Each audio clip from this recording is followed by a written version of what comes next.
In this video I will tell you about Bollinger Bands and how to use them most effectively. Bollinger Bands are a type of chart indicator for technical analysis and have become widely used by traders in many markets, including stocks, futures, and currencies. Created by John Bollinger in the 1980s, the bands offer unique insights into price and volatility. In fact, there are a number of uses for Bollinger Bands, such as determining overbought and oversold levels, as a trend-following tool, and for monitoring for breakouts. The Bollinger Band formula consists of the following.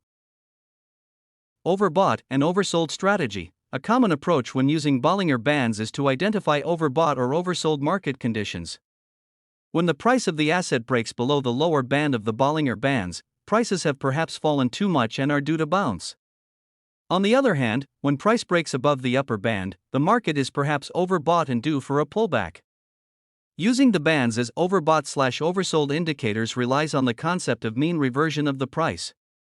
Mean reversion assumes that, if the price deviates substantially from the mean or average, it eventually reverts back to the mean price.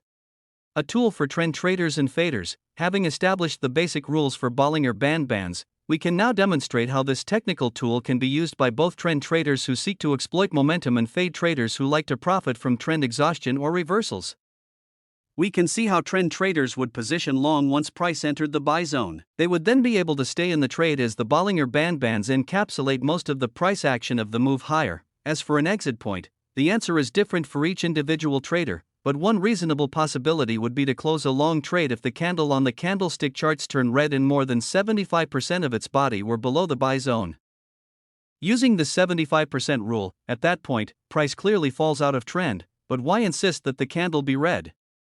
The reason for the second condition is to prevent the trend trader from being wiggled out of a trend by a quick move to the downside that snaps back to the buy zone at the end of the trading period. Note how, in the following chart, the trader is able to stay with the move for most of the uptrend, exiting only when price starts to consolidate at the top of the new range. Bollinger Band bands can also be a valuable tool for traders who like to exploit trend exhaustion by helping to identify the turn in price. Note, however, that counter-trend trading requires far larger margins of error, as trends will often make several attempts at continuation before reversing. We see that a fade trader using Bollinger Band bands will be able to quickly diagnose the first hint of trend weakness. Having seen prices fall out of the trend channel, the fader may decide to make classic use of Bollinger Bands by shorting the next tag of the upper Bollinger Band. As for the stop-loss points, putting the stop just above the swing high will practically assure the trader is stopped out, as the price will often make many forays at the recent top as buyers try to extend the trend. Instead, it is sometimes wise to measure the width of the no man's land area, distance between 1 and -1 SD, and add it to the upper band. By using the volatility of the market to help set a stop-loss level, the trader avoids getting stopped out and is able to remain in the short trade once the price starts declining. Another strategy to use with Bollinger Bands is called a squeeze strategy. A squeeze occurs when the price has been moving aggressively then starts moving sideways in a tight consolidation. A trader can visually identify when the price of an asset is consolidating because the upper and lower bands get closer together. This means the volatility of the asset has decreased. After a period of consolidation, the price often makes a larger move in either direction, ideally on high volume.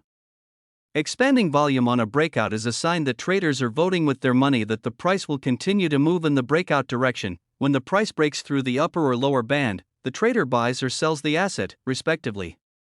A stop-loss order is traditionally placed outside the consolidation on the opposite side of the breakout.